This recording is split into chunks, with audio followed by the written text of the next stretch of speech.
오늘은 요한계시록 5장입니다.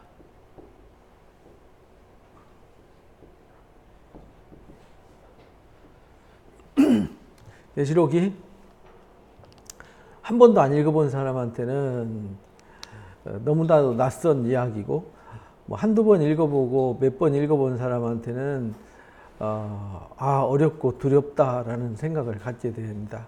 성경을 많이 읽고 요한계시록을 수십 번, 수백 번 읽고 나면 그 스토리의 그 흐름을 이제 크게 이제 알 수 있어요. 성경에는 계시록에도 그렇고 성경 전체에 나타나는 현상은요, 하나님, 그 다음에 보내신 예수님, 그 다음에 성령, 그 다음에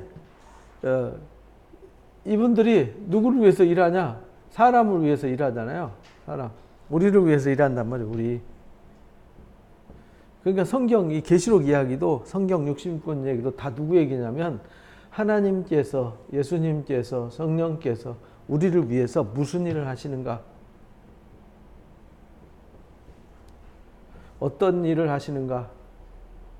어떻게 일하시는가? 그거 이제 써 있는 거예요. 그래서 이걸 읽어가는 거죠. 배워가고. 그런데 이걸 회방하는 게 있잖아요. 이게 하나님 하시는 일을 이 사람을 가운데다 놓고 하나님, 원래는 인간이 하나님을 떠난 거잖아요.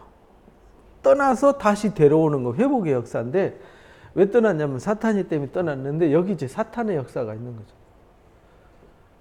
이제 나중에 이제 13장에서 이제 짐승으로 등장하고, 음녀, 뭐 이런 걸로 등장하게 되죠. 사탄, 마귀, 사탄, 마귀, 용, 뱀, 뭐 이렇게 역사하잖아요. 그러니까 성경 얘기는요, 여기 이 일을 돕기 위해서 여기 이제 하나님, 예수님, 성령님 외에 또 하나 활동하시는 존재가 있어요. 이 사탄이는 짐승과 음녀, 문화를 통해서 역사하잖아요. 근데 여기 이제 귀신이라는 존재가 있고, 귀신이라는 존재에서 미혹을 하고, 하나님은 누구를 통해서 역사하냐면 천사를 통해서 역사하세요. 그러니까 이렇게 사람 한 가운데 놓고 하나님이 하시는 일과 마귀가 하는 일, 또 천사들을 통해서 하는 일, 귀신을 통해서 하는 일, 이 귀신이 악한 영이라고 말하죠. 악한 영. 이거 이제 천사는 선한 영이죠. 천사도 영이니까 거룩한 영. 그래서 우리는 이쪽에 마음을 두느냐, 이쪽에 마음을 두느냐 이거잖아요. 그래서 내가 그리스도를 영접하고 그리스도와 함께하면 그리스도와 함께 승리하는 거죠. 그래서 우리가 이 땅을 살고 있는 우리는 여기서 전쟁하는 거죠. 전쟁. 하나님과 사탄의 사이에 서서 이 하나님과 이 사탄의 전쟁은 이미 하나님이 싸워서 이기셨어요. 예수님의 십자가로 이미 승리하셨어요. 그러니까 이미 사탄은 끝났어요. 전쟁이 끝난 겁니다. 이미 끝난 전쟁을 하는 거죠. 끝난 전쟁을 한 건데, 문제는 여기 남아있는 사람이 있잖아요. 이 사람.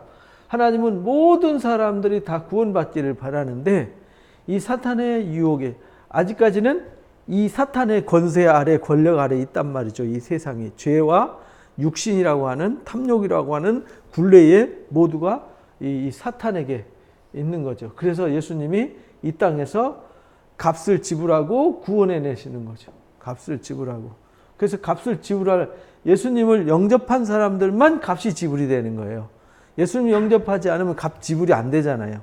그래서 예수님이 모두를 위해서 죽으셨지만 그 사실을 알고 깨달아서 주님이 내미시는 말씀의 밧줄을 붙잡는 사람들은 여기서 구원을 받아서 성령의 도우심으로 그걸 깨닫고 성령의 인도하심을 따라서 거룩한 변화를 입고 하나님의 나라에 이르게 되는 것이죠. 그 얘기가 사실은 요한계시록에 써 있는 거예요. 그래서 1장에 이제 지난주 말씀드렸던 대로 예수님의 계시가 어떻게 주어졌는지 계시 받는 장면과 2장 3장에 아시아의 7교회 편지하라 해서 7교회의 모델을 제시를 했고, 그 7교회의 현상들이 사실은 요한계시록의 가장 중요한 내용이다. 이걸 이제 잊어버리면 안 됩니다. 요한계시록 2장 3장이 제일 중요한데 사람들은 이 부분을 너무나도 쉽게 놓치고 뒤에 나오는 뭐 입 맞는 얘기나 뭐 일곱 인이나 나팔 불려지고 대접 쏟아지는 거기에 또 계시록 마지막에 20장 21장 막 용과 짐승을 잡아 불못에 던져 넣는 얘기들, 그다음 새하늘과 새 땅 얘기만 관심이 있어요.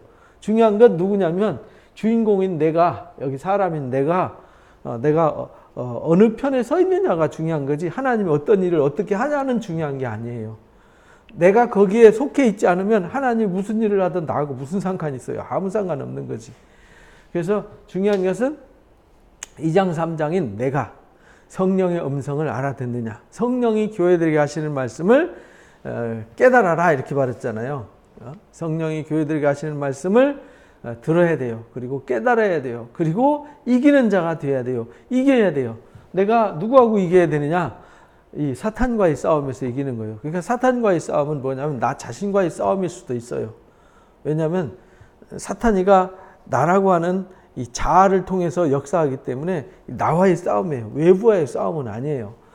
외부의 싸움은 사실은 이게 물리적으로 다 분리되어 있는 거잖아요. 그런데 누가 막 나를 미워한다 그러면 미움해가지고 무슨 뭐 화살이 날아다니고 뭐 대포가 날아다니는 거 아니잖아요. 미움 그런데 누가 째려보면 막 가슴이 쫄아갖고 막 마음이 막 아프고 막 이러잖아요. 이게 영적인 거란 말이에요. 영적인 거. 근데 내가 상대방이 대포를 쏘고 화살을 쏴도 내가 안 받으면 끝이에요. 그렇잖아요. 누가 나한테 상처를 줬어요. 내가 안 받으면 끝이에요. 근데 사람들은 상처를 다 받아요. 왜? 이게 열려있기 때문에 그래요. 세상을 향해서. 악한 것에 열려있어요. 그러니까 막 누가 쏴대면은 이 마음과 영혼 속에 그냥 막 인정사정 없이 막 꽂히는 거죠. 그러나 우리가 그리스도 안에 있으면 그리스도가 방패막이 되는 거죠. 예수 그리스도의 십자가와 은총, 보혈의 능력, 그걸 또는 말씀이, 그래서 믿음의 방패가 생기는 거죠. 그래서 아무리 화를 쏴도 다 막아낼 수 있어요. 그래서 상처받지 않아요. 고통받지 않아요. 미혹받지 않아요. 그러니까 승리자가 되는 거죠. 이기는 거죠. 이기는 자가 생명나무의 실과를 먹게 되고 생명의 면류관을 얻게 되고 새 이름을 얻게 되고 철장의 권세를 얻게 되고 또 이기는 자가 하나님 성전의 기둥이 되고 이기는 자가 흰옷을 입게 되고 이기는 자가 하나님 보좌 우편에 앉게 되는 것이죠. 그 얘기가 이제 2장 3장이었어요. 그리고 이제 우리가 4장에 지난주에 배운 게 뭐였냐면 하늘의 보좌가 보였어요. 이기는 그가 하나님 보좌 우편에 앉는다는 것이 일곱 교회, 라오디가 교회 일곱 번째 교회에서 말씀을 하셨는데, 하늘에서 열린 문이 있어요. 열린 문이 있고, 열렸다는 말은 이제 닫힌 문, 창세기 3장 24절에 내가 쫓기면서 닫혔던 문이 이제 열리는 거죠. 예수 그리스도의 이름으로 누구든지 하나님께 나아갈 수 있는 길이 열렸어요. 그 문은 누구만 열 수 있냐? 닫으면 열 자가 없고 열면 닫을 자가 없는 그분. 그래서 이제 예수님이 십자가 지시고 들어가시면서 하나님 보좌 우편에 앉아 계셔서 영원히 길이 열렸어요. 그래서 열린 문이 된 거죠. 닫힌 문이 아니에요. 그래서 열린 문이 있어요. 그래서 거기 올라오라 해서 가봤더니 요한이 봤더니 보좌가 있어요. 보좌. 근데 하나님 나라에는 사실은 보좌가 없어요. 근데 여긴 보좌가 있다고 나오잖아요. 우리가 말하는 요한이가 본 보좌는 뭐와 비교해서 하나님이 보여주셨냐면 로마 황제가 앉아있는 보좌, 왕이 앉아있는 보좌 있잖아요. 그걸 보여준 거예요.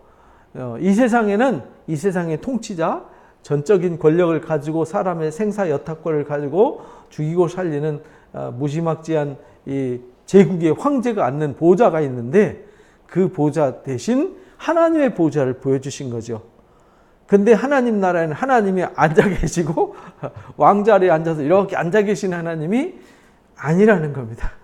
근데 그걸 보여주신 이유는 이 세상의 왕은 이 세상에 잠깐 주관하지만 영원한 하나님의 보좌, 그리고 이 땅에 펼쳐지는 모든 역사는 그 절대적인 창조자, 주관자, 경영자이신 하나님의 그 보좌로부터 펼쳐지는데, 그 보좌 위에서 무지개 하나님의 약속이 있고 앞에 수정같이 맑은 유리바다가 있고 거기 7명이 있고 거기 24보좌가 있고 거기 보좌와 보좌 주위에 네 생물이 있고 네 생물에게는 앞뒤로 눈이 꽉 차 있어요. 그래서 하나님 앞에는 모든 것이 다 드러나요. 다 보여요. 하나님은 그래서 이제 여기 이제 눈이 가드락하더라 이렇게 말했는데 에스겔서 1장에서는 뭐라고 가르쳤냐면 그 네 생물이 등장하고 거기에 바퀴가 등장해요. 바퀴. 그리고 생물의 영이 그 바퀴에 있어요. 그래서 거기에 영이 하나님의 영이 움직이면 생물도 바퀴도 동시에 움직여요. 그리고 앞으로만 직진해요. 과거로 돌아가지 않아요. 그래서 네 바퀴가 달려있다는 얘기는 전후 좌우로 맘대로 하나님이 전적으로 모든 일을 맡아서 하실 수 있어요. 그것이 이제 에스겔서 1장에 나온 얘기입니다. 그 얘기가 이제 4장에 계시록 4장 얘기를 그대로 기록을 해놓은 겁니다. 그때 이제 에스겔이 본 거고요. 여기는 사도 요한이 본 것이죠.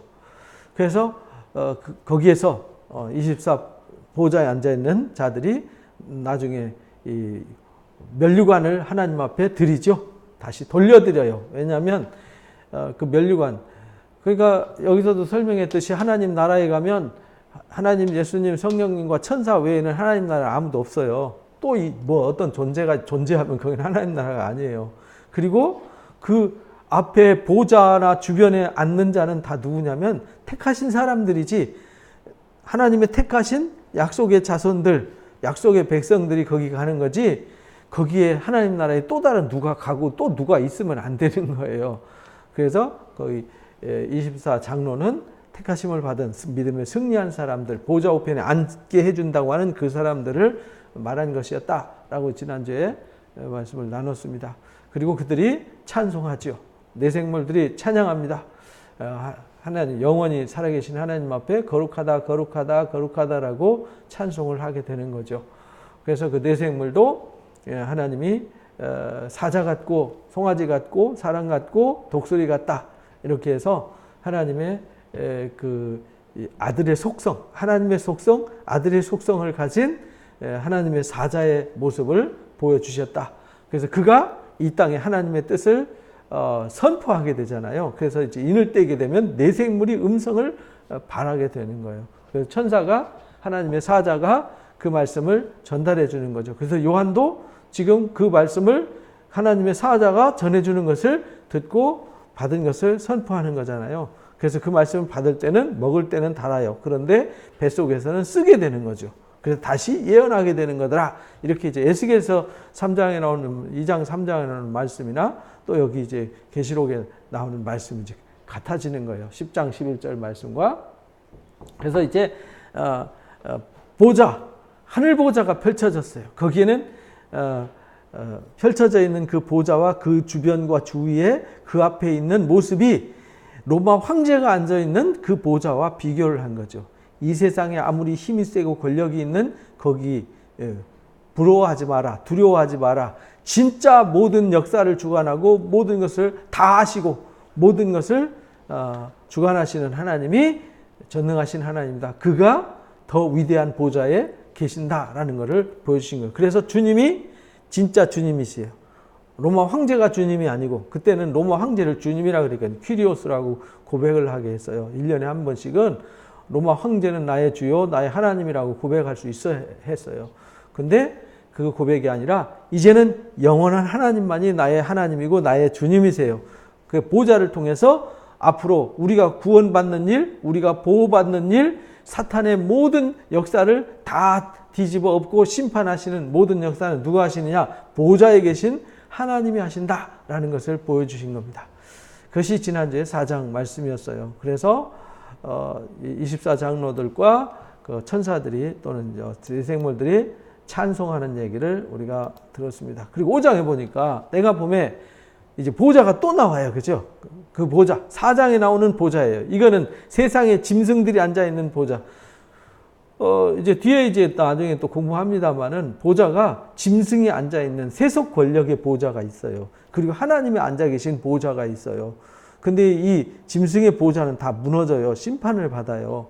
그리고 로마 황제가 있는 그 자리도 심판을 받아요. 그래서 왕이 죽고 왕이 반란에 당하고 막 이러잖아요. 근데 하늘 보좌는 아무도 건드리지 못하는 완전한 완벽한 보좌죠. 거기에 하나님이 계세요. 그리고 거기에 예수님이 계시고 거기에 7명이 함께 하시죠. 보좌에 앉으신 이에, 보좌에 앉으신 그분에게 오른손에 두루마리가 있어요. 두루마리. 오른손에 있다는 말은, 고대시대의 오른손이라는 말은 절대적인 하나님의 힘을 상징했어요. 의로움, 거룩함, 온전함, 완전함, 전능하심, 그게 이제 오른손이에요. 그래서 항상 우리를 잡더라도 왼손으로 안 잡으세요. 무슨 손으로 잡아요? 오른손으로 잡아요. 그리고 제사장들이 이제 제사하고 제사장들한테 그 안수하고 위임식을 할 때 오른손으로 오른 깃뿌리와 오른 엄지 손가락, 오른 엄지 발가락에 발라서 거룩하게 하죠. 그래서 오른손에 두루마리가 있다는 말은 완전하신 하나님의 손에, 전능하신 하나님의 손에, 거룩하신 하나님의 손에 이렇게 두루마리가 들려있더라, 그런 말입니다. 그리고 그 안팎으로 썼어요. 그리고 7인으로 봉해졌어요. 여기 안팎으로 썼는데 이 봉인이 된 이 봉인이 에스겔서는 뭐라고 설명을 하냐면, 에스겔서 2장 끝에 보면 나오죠. 보라, 내가 한 손이 나를 향하여 펴지더라. 그 안에 두루마리 책이 있더라. 2장 9절에 보면 그렇게 말하죠. 그가 이것을 내 앞에 펴시니 그 안팎에 뭐가 있어요? 글이 있어요. 그 위에 애가와 애곡과 재앙의 말이 기록되었더라. 모세가 십계명을 받아가지고 오죠. 근데 두 돌판에 안팎으로 기록이 되어 있죠. 돌판 안과 밖에 다 기록이 되어 있어요. 그래서 이 하나님의 말씀은 애가와 애곡과 재앙의 말이라는 말은 하나님의 말씀은 똑같아요. 그런데 누구에게는 재앙이 되고요, 누구에게는 구원이 돼요. 믿는 자에겐 구원이 되고, 예수님이 요한복음 12장에서 이렇게 말씀하셨어요. 나는 이 세상에 심판하러 온 게 아니다. 47절, 12장 47절에 보면 사람들이 내 말 듣고 지키지 아니할지라도 내가 심판하지 않는데요. 예수님은 심판하러 오시지 않았어요. 구원하러 오셨지. 내가 온 것은 구원하러 왔지 심판하러 온 게 아니다. 근데 나를 저버리고 내 말을 받지 아니하는 자를 심판할 리가 따로 있다. 곧 내가 한 그 말이 마지막 날에 그들을 심판할 거다. 그러니까 예수님이 계시를 줘서 기록된 이 말씀, 성경 말씀, 선지자들을 통해서, 사도들을 통해서, 의인들을 통해서 기록한 이 생명의 말씀이 곧 애가와 애곡과 재앙이 말이 된다, 그런 말입니다. 내가 자유로 말하지 않았고 아버지께서 내가 말한 것을 이룰 것을 친히 명령해 줬다. 그래서 그 명령이 영생인 줄 안다. 근데 그 명령을 순종하면 영생이지만 그 말씀을 순종하지 않으면 뭘 받는 거예요? 심판을 받게 되는 거죠. 그러니까 하나님의 말씀은 이게 우리를 위한 구원의 복음이에요. 근데 안 믿는 사람들한테는 심판의 저주란 말이에요. 똑같은 이 하나님 말씀이 믿는 사람과 믿지 않는 사람, 하나님 편에 있는 사람과 반대편에 있는 사람이 이 복음이, 그래서 사도 바울이 우리는 그리스도의 향기다라고 말하면서 고린도 후서 2장에서 이렇게 말하죠.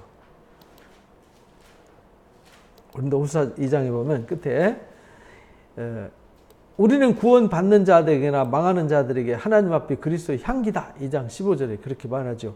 이 사람에게는 사망으로부터 사망의 냄새예요. 저 사람에게는 생명으로부터 생명의 냄새예요.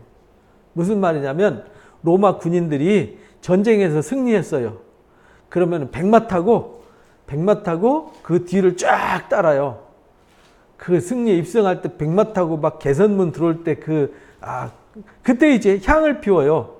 그러니까 백마 타고 그 향으로 꽉 차 있으면은 승리의 향기예요.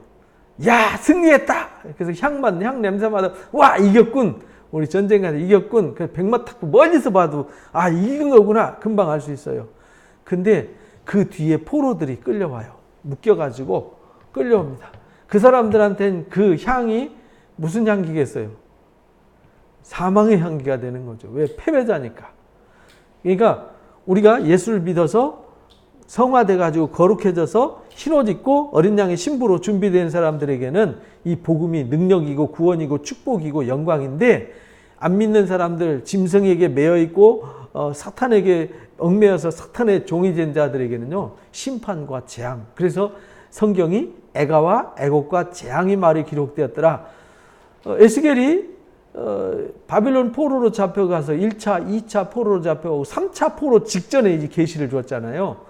3차 포로 직전에 에스겔을 통해서 준 말씀이 곧 복음이었거든요.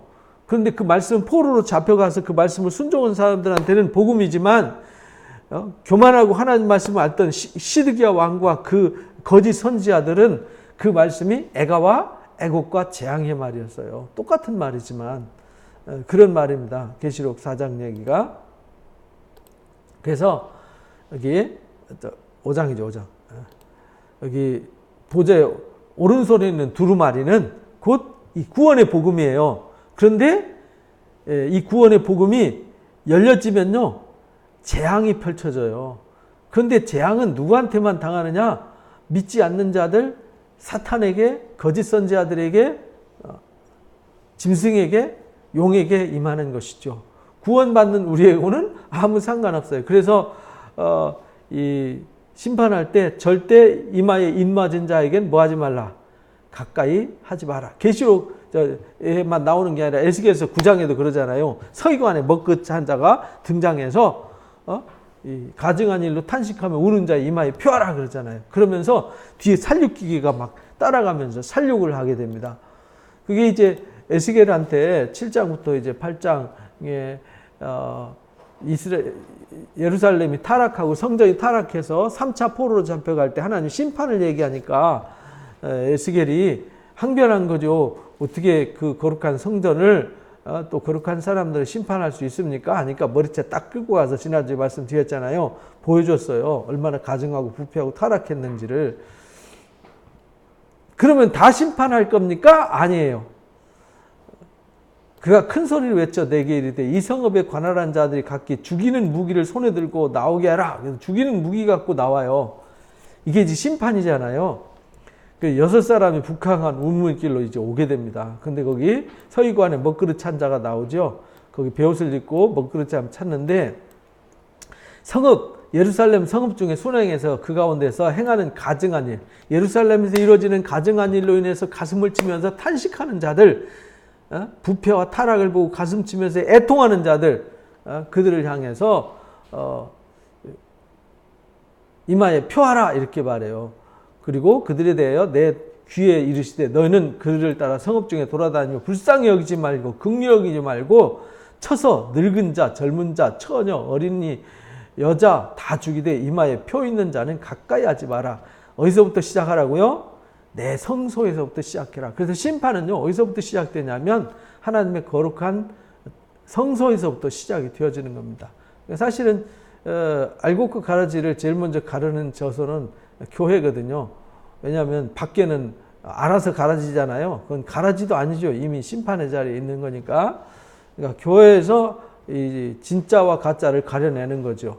진짜와 가짜를 가려낸다는 거는 거두어 들여가지고 가르는 거잖아요. 그러니까 교회는 뭐 한 곳이냐? 그물을 쳐서 물고기를 건져온 것이죠. 그래서 마태복음 13장 47절 이하에 그 말씀을 가르쳐 주신 거예요. 그들이 성전 앞에서 늙은 자나로부터 시작하더라. 시체로 막 쌓이는 무시무시한 심판의 역사가 있죠. 그래서 마태복음의 13장에도 47절에 마지막 비유예요. 이게 천국은 마치 바다에 물고기를 모으는 그물과 같더라. 천국의 마지막 역사가 뭐냐면, 비유 중에서 마지막 비유가 뭐냐면 그물 비유예요. 그물 쳐가지고 그물이 가득한 물가를 끌어내서 앉아서 좋은 것은 그릇에 담고 못된 것은 내버려요. 그러니까 이미 그물 쳐서 건진 다음에 거기서 알곡과 가라지를 갈라내잖아요. 세상 끝에도 이러하다. 천사들이 와서 어디에서 뭘 갈라내죠? 의인 중에서 악인을 갈라내는 거예요. 그래서 진짜와 가짜를 구별해내는 거죠. 근데요, 요즘 이 현대 21세기의 교회의 모습은 우리가 앞에서 7교회를 공부했잖아요. 대부분 라우디가 교회와 사대 교회 아니면 두아디라나 버가모 교회들이 거의 대부분이죠. 합리적으로 세상과 타협하거나 아니면 아무 무능력한 죽었다는 살았다는 이름만 갖고 실상은 죽어있는 신앙, 그리고 열심히 자기가 부유하다고 나는 걱정 하나도 없고 나는 열심히 신앙생활에서 돈 많이 벌었고 능력 있기 때문에 천국에 넉넉히 갈 거라고 오만 떨고 있는 사람들, 자기가 벌거벗은 수치와 부끄러움 모르는 사람들, 이런 사람들로 가득 차 있는 거죠. 그래서 의인 중에서 악인을 이렇게 갈라내는 겁니다. 그래가지고 풀무불에 던져 넣는다. 거기서 이를 갈며 슬피 울게 되는 거죠. 이것이 계시록 5장에서 말하는 두루마리 이야기입니다. 오른손에 두루마리가 있는데 안팎으로 썼어요. 근데 이게 봉인이 돼 있어요. 봄에 힘 있는 천사가 음성으로 외칩니다. 누가 이 두루마리를 펴며 인을 떼기 합당하냐라고 외쳐요. 누가 이 인을 떼냐? 왜냐하면 전능하신 하나님의 오른손에 이 권능의 오른팔에 이 7 인으로 봉인된 작은 책이 있는데, 두루마리가 있는데, 이걸 펴거나 하늘 위에나 땅 위에나 땅 아래에 능히 그 두루마리를 펴거나 보거나 할 사람이 없어요. 그래서 그거 없어가지고요, 요한이가 크게 울어요. 엉엉 울어요. 왜? 그냥 훌쩍훌쩍 우는 게 아니에요. 대성통곡을 하는 거죠. 왜? 이것이 풀려지고 해결될 때에 하나님의 역사가 이 땅에 다 실현되기 때문에 그래요. 근데 장로 중 한 사람이 내게 말합니다. 울지 말라. 유대지파의 사자 다윗의 뿌리가 이겼다. 이렇게 말해요. 유대지파의 사자 다윗의 뿌리. 여기 다윗의 뿌리 계시록 22장에 나오잖아요. 여기 22장에 보면 16절에 나오죠. 나 예수는 이렇게, 나 예수는 교회들을 위하여 내 사자를 보내어 이것들 너에게 증언하게 했다. 나는 누구예요? 다윗의 뿌리요 자손이다. 예수님이 친히 나 예수는 이라고 직접 말했잖아요. 그러면서 나는 광명한 새벽별도 된다. 예수님은 어느 한 가지 모양으로 일하지 않으세요. 예수님은 때로는 양의 목자로 일하시고, 때로는 양의 문으로 일하시고, 때로는 생명의 떡으로 일하시고, 생명의 음료로 일하시고, 예수님은 포도나무처럼 일하시고, 예수님은 길도 되고 진리도 되고 생명도 되고, 예수님은 이 선한 목자도 되고 이러잖아요. 그러니까 예수님은 빛도 되고, 예수님은 어린 양도 돼요. 그러니까 예수님은 누구를 향해서, 그러니까 대상이 누구냐가 중요한 거죠. 예수님이 죄인한테는 속죄의 어린 양이 되시는 거고요. 그리스도 안으로 이끌림 받아서 이제 햇병아리처럼 따라가는 사람에게는, 또 우리 같은 사람들에게는 선한 목자가 되시는 거죠. 그리고 우리가 뭔가 성장해야 되고 뭔가 공급받아야 되는 입장에 있으면 생명의 떡으로 다가오시는 주님. 이렇게 관계로 말하면 이제 포도나무와 가지가 되는 거죠. 이렇게 이제 예수님이 누구냐에 따라서 다윗의 뿌리도 되고요, 광명한 새벽별도 돼요. 여기서 계시록에서는. 그래서 5장에서 이 다윗의 뿌리가 이겼어요. 그래서 울지 말라. 유대지파의 사자 다윗의 뿌리가 이겼어요. 그러니까 누가 이긴 거죠? 예수님이 이긴 거죠. 이게 창세기 49장에 유다지파에는 이제 다윗의 뿌리를 이제 상징하는 거거든요. 이게 이제 이사야서 11장에도 똑같이 말하죠. 이새의 줄기에서 한 싹이 나면 그 뿌리에서 가지가 나서 결실할 것이요. 그 위에 여호와의 영, 지혜와 총명의 영, 모략과 재능의 영, 지식과 여호와를 경외하는 영이 강림해요. 그게 누구냐? 예수님이에요. 그래서 예수님은 지혜이시면서 모략이시면서 기묘자이세요. 그래서 예수님이 누군지를 계시록에 명확하게 말해준 것을 또 이사야 선지자들을 통해서 가르쳐 주셨어요. 그래서 능히 이겼으니까 그 두루마리와 그 7인을 뭐 할 거라고요? 떼실 거다. 7인을 뗀다는 말은 하나님이 비밀로 감춘 건요, 아무도 몰라요. 그래서 예수님이 마태복음 11장에 이렇게 가르쳐 주셨어요.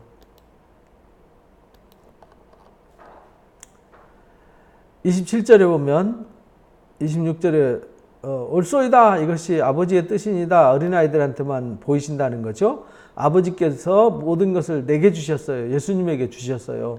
아버지 외에는 아들을 아는 자가 없어요. 그리고 아들과 아들의 소원대로 계시 받는 자 외에는요 아버지를 아는 자가 없어요. 그래서 요한도 모르죠. 이게 무슨 일인지. 그래서 보여주는 거죠. 이제 있는 일, 지금 보는 일, 이제 있는 일, 장차 될 일을 이제 보는 거죠. 그래서 요한이 이 계시를 예수님을 통해서 보여주셨어요. 그러니까 아는 거죠. 이 일이 무슨 일인지, 무슨 일이 펼쳐질 건지 계시를 주시니까 아는 거지. 그래서 계시라는 말이, 아포칼립시스라는 말이 감췄던 것을 너만 봐, 너만 알고 있어 하고 이렇게 보여주는 게 계시라고 그랬잖아요. 그래서 이제 여기서도 알려주시지 않으면 몰라요. 하나님만 아세요. 그래서 예수님도 나도 모른다. 마지막 때에는 노아의 때와 롯의 때와 같은데 나도 잘 모른다. 그날은 아버지만 아신다. 이렇게 이제 24장에서 가르쳐 주셨잖아요. 그래서 여기서 일곱인을 능히 떼시는 분이에요. 또 내가 보니 보좌와 네 생물과 장로들 사이에 보좌가 있고요. 네 생물이 있고 장로들 24 보좌에 앉는 장로들이 있었잖아요. 그 사이에 한 어린 양이 서 있었어요. 근데 이게 반모섬에서 요한에게 보여주시는 이 계시가 여러 가지 모습으로 지금 비춰진단 말이에요. 그런데 그 모든 비춰지는 모습의 키워드는 다 누구예요? 예수 그리스도란 말이에요. 왜냐하면 우리에게는 예수님만이 구원의 희망이거든요. 하나님이 우리를 사랑하시죠. 근데 우리는 하나님 앞에 설 자격이 없어요. 설 수가 없어요. 우리 스스로는요, 설 능력도 자격도 없어요. 근데 천주교 이렇게 보면은 천주교 십자가에는 고난당하는 예수님 모습이 있잖아요. 예수님의 모습이 이렇게 달려 있어요. 천주교 십자가에는. 근데 우리 기독교 십자가는 예수님이 없고 그냥 매끈한 십자가죠. 근데 천주교는 왜 거기다 고난당하는 예수님의 십자가를 달아놨냐면 나 힘들어 죽겠어. 너 또 죄짓고 왔냐? 나 죽겠어. 이렇게 말하는 거거든요. 그러니까 십자가를 바라보면 항상 우리가 느끼는 게 뭐겠어요? 죄책감, 죄의식. 그래서 막 천주교는 막 금욕하고 이 필리핀 이런 데 가보면 막 사순절 이런 데 막 등 채찍질하고 자신을 팍 두드려 패서 고난을 당하면서 그렇게 하면은 마치 자기 죄가 없어질 것처럼 그렇게 하잖아요. 근데 절대로 그렇게 해서 죄가 없어지지 않아요. 그걸 깨닫고 회개하고 오직 은혜로 오직 믿음으로라는 기치를 들고 나온 것이 루터잖아요. 종교 개혁이 그래서 일어난 거예요. 인간의 노력으로 의지로 죄의식을 느꼈다고 해서 내가 아무리 그 죄의식을 떨궈내려고 막 무릎으로 기고 채찍질하고 금식을 하고 물구나무 서고 다니고 해도 절대로 그 죄는 없어지지 않아요. 뭘로 되느냐? 하나님의 은혜로 되는 거예요. 하나님의 은혜로 예수 그리스도의 공로로만 가능한 것이죠. 그래서 여기서 한 어린 양이 서 있어요. 여기 유대지파 사자 다윗의 뿌리가 나왔고요. 여기서 이제 한 어린 양으로 등장하세요. 다윗의 뿌리가 아니고 어떤 때는 어둠을 밝히는 어둠의 세상을 끝내고 새벽을 열어가는 새벽별로 예수님이 등장하잖아요. 여기는 한 어린 양이 서 있어요. 근데 일찍 뭐 한 것 같아요? 죽임을 당한 것 같아요. 당한 게 아니라 당한 것 같아요. 그죠? 그에게 7뿔과 7눈이 있어요. 이 눈은 온 땅에 보내심을 받은 하나님의 뭐예요? 7영이에요. 그러니까 예수님과 늘 함께 활동하고 예수님이 보내시는 영이 뭐냐면 7영이에요. 그게 이제 성령이죠. 성령. 그러면서 이제 요한한테 십자가에서 죽으셨던 예수님과 함께 있는 성령을 보여주셨어요. 그래서 예수님이 가면 내가 그를 보내겠다라고 말씀하시잖아요. 그 어린 양이 나와서 보좌에 앉으신 이 오른손에 두루마리를 취하시니라. 여기 다윗의 뿌리가 이겼는데 그 다윗의 뿌리이신 어린 양 되신 예수님이 하나님의 전능하신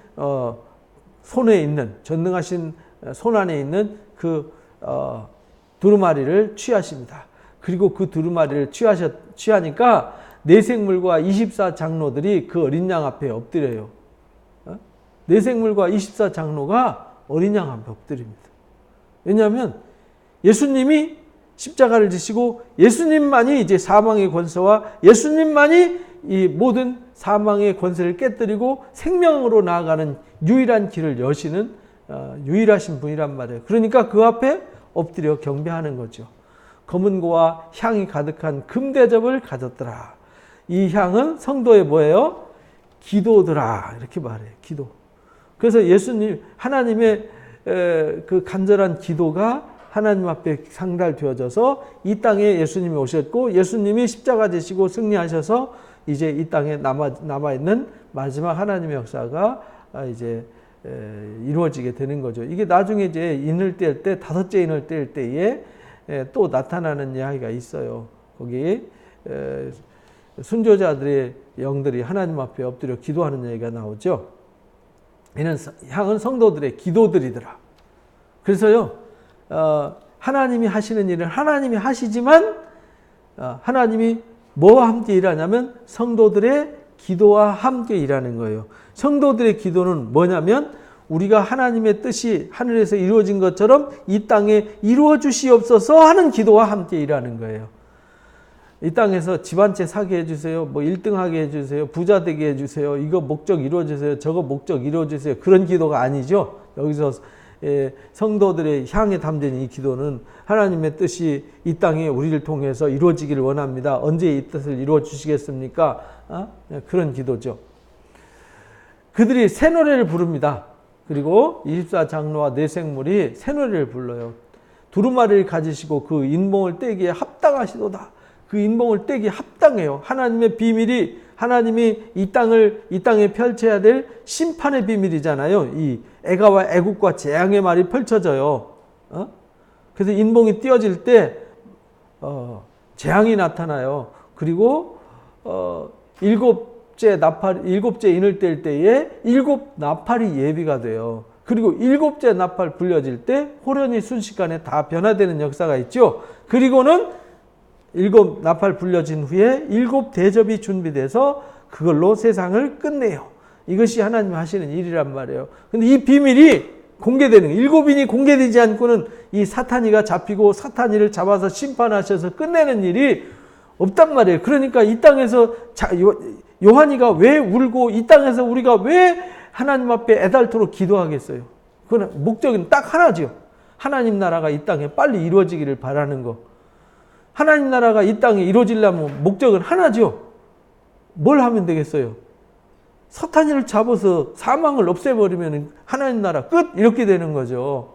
그러니까 사망을 잡아서 그래서 계시록의 20장, 19장 말미와 20장에 이제 백마탄자가 싸워서 이기죠.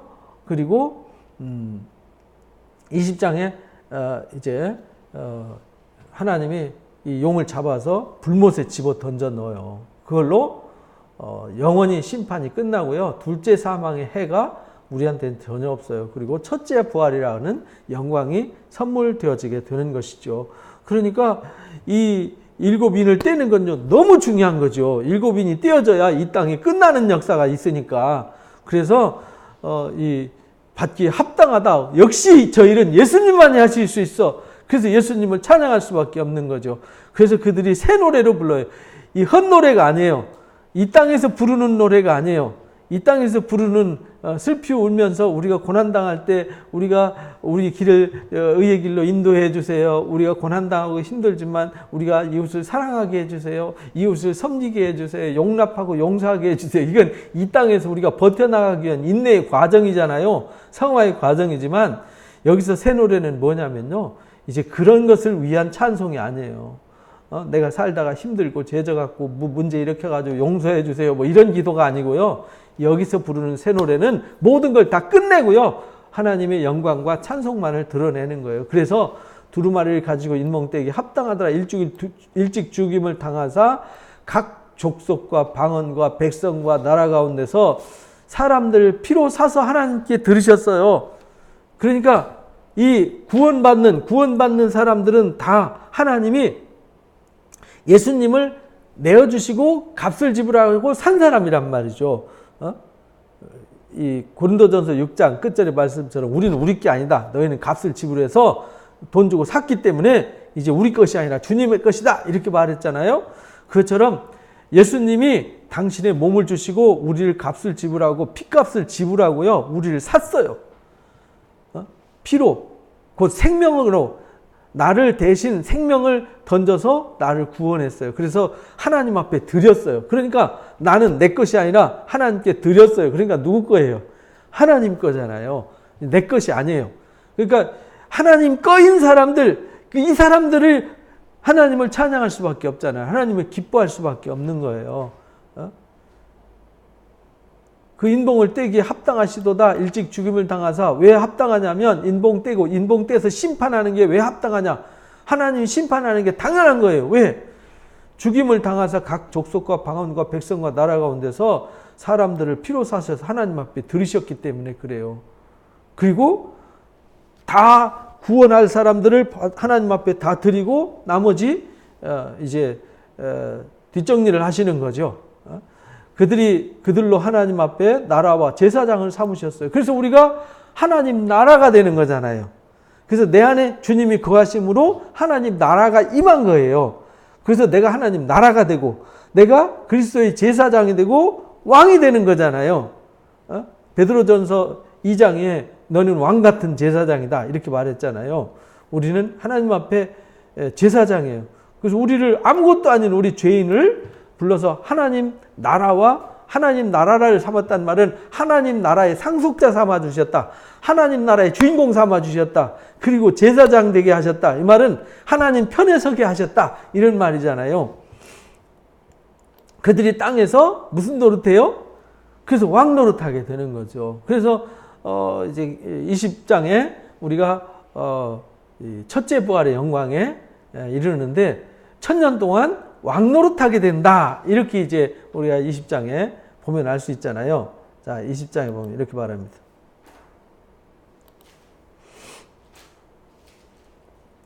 여기 예수님 이름으로 심판의 권세를 받았더라. 예수를 증언함과 하나님 말씀 때문에 목배임을 받은 자들, 영혼들과 짐승과 우상에게 경배하지 않고 이마와 손에 표를 받지 않고 살아서 그리스도와 천년 동안 왕노릇하더라. 그러니까 이 사탄이가 잡히고요. 우상을 경배하지 않아요. 하나님 피값으로 사서 하나님 앞에 드리고 왕같은 제사장 삼아줬으니까 그들은 이마와 손에 짐승의 표도 안 받아요. 끝까지 믿음의 정절을 지키죠. 2장 3장에 이기는 자들이죠. 성령이 교회들에게 하신 말씀을 깨달은 자들이죠. 그래서 이 첫째 벌에 참여하는 자들은 복이 있죠. 둘째 사망의 권세를 그들이 사망의 권세가 없어요. 그리고 하나님과 그리스도의 뭐가 돼요? 제사장이 되어서 1000년 동안 왕노릇하더라. 이렇게 이제 6절에 나오잖아요. 이게 이제 5장에 나오는 얘기가 똑같이 나오는 거예요. 그래서 우리가 똑같이 왕노릇하게 되는 겁니다. 11절에 보니까 내가 또 보고 들으매 보호자와 생물들과 장로들이 둘러선 존재가 있어요. 하나님 보호자가 있고요. 그 보호자에 생물들이 있잖아요. 그리고 장로들이 있잖아요. 그리고 그들을 둘러싸고 있는 천사들이 있는데요. 그 천사가 많은 천사 이렇게 말해요. 근데 많은 천사인데 얼마나 많으냐면 그 수가 만만이요 천천이더라. 수로 헤아릴 수 없다 이 말이죠. 수로 헤아릴 수 없는 아주 어마어마한 천사들이 그들을 옹의하고 있더라 이런 말입니다. 그러니까 우리 구원의 무리들은요 이렇게 천군 천사들이 무리를 지어서 마치 그 게하시가 눈을 열어서 엘리사가 이제 눈을 열어서 보여줬잖아요. 막 아람 군대들이 쳐들어와 가지고 이를 막 공격하려고 엘리사를 죽이려고 하는데 그들이 못 오고 있어요. 그러니까 게하시가 몰라가지고 떨고 있으니까 눈을 열어서 보여줬어요. 보니까 막 하늘에 불말과 병거들이 쫙 있는 걸 보여줬잖아요. 그 모습이란 말이죠. 우리가 구원받을 사람들은요. 그래서 이마에 인 맞은 자들은 절대 가까이 하지 마라 한 말씀이 이 말씀입니다. 천군 천사들이 지키고 있기 때문에 아무도 가까이 하지 못해요. 이 모습을 요한을 통해서 보여주신 거예요. 걱정하지 마라. 너희들이 빌라델비아 교처럼 적은 능력을 가지고 하나님의 말씀을 끝까지 인내의 말씀을 붙잡고 지키는 너희들은 하나님 성전의 기둥이 되게 하고 절대 나가지 않게 하겠다. 이렇게 말씀해 주셨잖아요. 그래서 이렇게 하나님 지켜주시는 모습을 보여주신 거예요. 이렇게 인을 떼기 합당한 모습을 보여주셨고요. 그리고 예수님 때문에 예수님이 사서 하나님 앞에 드린 사람들은 제사장이 되고 천년 동안 왕노릇하게 되는 이 놀라운 축복과 함께 이 영광을 보여줬어요. 그리고 큰 음성으로 이르되 죽임을 당하신 어린 양은 죽임을 당하신 십자가의 사건을 말하는 거예요.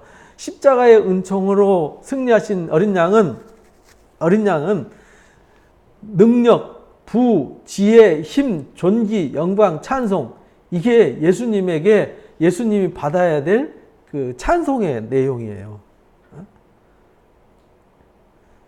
예수님에게 있는 능력, 부, 지혜, 힘, 존귀, 영광, 찬송 받으시기에 합당하도다.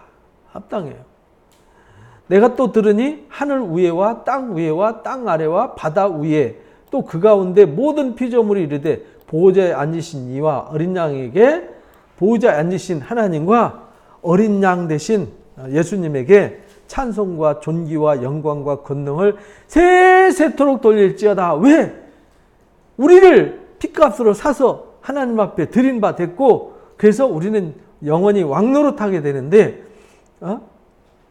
이 놀라운 일들을 보니까 천군 천사들이 둘러 진치고 있고 이건 아무도 못 건드려요. 그래서 사도 바울은 로마서 8장에서 아들을 아끼지 않냐고 모든 것을 우리에게 주신 하나님이 우리가 구하는 것을 다 들어주시지 않겠느냐.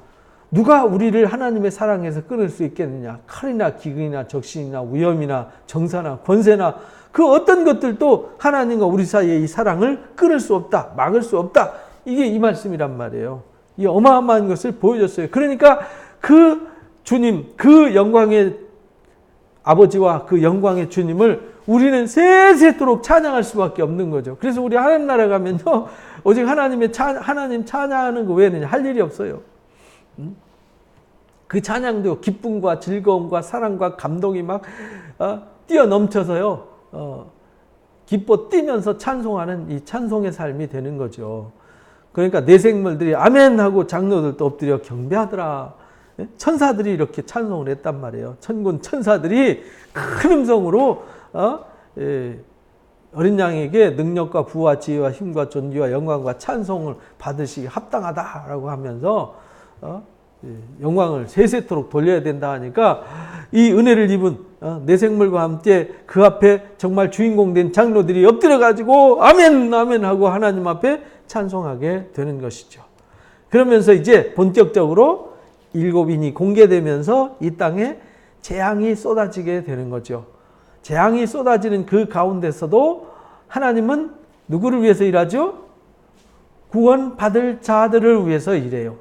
그러니까 계시록은 구원받을 자들을 위해서 일하시는 일과 심판하는 심판의 역사가 있는 거예요. 심판에 처음에 인을 떼고 나팔 불려지는 것은 뭐 하는 거냐면 회개를 촉구하는 거예요. 근데 그들이 회개하지 않아요. 그래서 마지막 대접으로 심판을 끝내시는 거죠. 이것이 심판의 역사입니다. 일곱인과 일곱 나팔과 일곱 대접은 이 비밀이 공개되는데 애가와 애곡과 재앙의 말이 선포되어서 심판으로 끝내는 역사다. 그러나 이 데살로니가 전서 사도 바울을 통해서 이제 5장에 이렇게 가르쳐 주셨어요. 형제들아, 너희는 어둠에 있지 않다. 그날에 도적같이 임하지 않는다. 세상엔 도적같이 임하거든요. 안전하다, 평안하다 할 때 갑자기 도적같이 임하게 되는데 너희는 도적같이 임하지 않는다. 너희는 다 빛의 아들이요 낮의 아들이다. 우리가 밤이나 어둠에 속하지 않았다. 그러므로 우리는 다른 이들과 같이 자지 말고 깨어서 정신 차리자. 자는 자들은 밤에 자고 취하는 자들은 밤에 시컷 취해서 밤에 주님이 도적같이 올 때 주님을 영접할 수 없지만 우리는 낮에 속했으니 정신을 차리고 믿음과 사랑에 호심경을 붙이고 구원의 소망의 투구를 쓰자. 하나님이 우리를 세우신 목적은 심판에 있는 게 아니다. 오직 그리스도로 말미암아 뭘 얻게 하려 하며요? 구원을 얻게 하려 합니다. 라고 구절에 그렇게 결론을 내려주셨어요. 그래서 이 계시록의 말씀은 우리가 자세히 잘 살펴보시면은 복잡한 것 같지만 사실은 단순한 역사다. 이걸 금방 알 수 있어요. 그래서 구원받은 자들을 위해서 하나님이 일하시고 우리는 낮에 속해 있으면은 심판과 일곱 인이 떨어지고 나팔이 불려지고 대접이 쏟아져서 재앙이 펼쳐져도요 걱정할 일 전혀 없습니다. 왜? 그건 우리와 상관없는 일이거든요. 우리하고 전혀 상관없는 일입니다. 이거는 누구하고 상관 있는 일이냐? 깨어있지 못하고 어둠에 속한 자들, 사탄의 종이 되어 있고 어둠의 권세에 잡혀 있는 거짓 선자들과 악한 자들을 향한 하나님의 심판이다라는 것을 알 수 있습니다. 그래서 이제 4장, 5장에서 이제 하늘 보좌에서 이 놀라운 일이, 이 보좌가 어떤 보좌인지 보여주셨고요. 보좌에 누가 있고 어떤 분이 계신지 그 보좌에 계신 전능하신 하나님 오른손에 하나님의 전능하신 손에 이 일곱인이 있는데 그 일곱인은 오직 어린 양 대신 예수님만이 공개한다. 예수님만이 심판하실 수 있다. 예수님이 하신 말씀이 곧 심판하게 된다. 라는 것을 우리가 알 수 있었습니다. 그래서 우리는 깨어서 말씀으로 준비하고 늘 주와 동행하고 그래서 계시록의 문을 열면 문을 두드리노니 3장 20절에 문을 열면 내가 들어가서 너는 나로 더불어 나는 너로 더불어 먹는 것. 그 말은 무슨 말이냐면 우리가 주님과 더불어 동행하는 삶을 살면 보좌 우편에 앉게 하는 축복이 주어진다라는 사실을 믿으시고 마음을 활짝 열고 복음으로 살아가시기를 주님의 이름으로 축복합니다. 기도하고 마칩니다.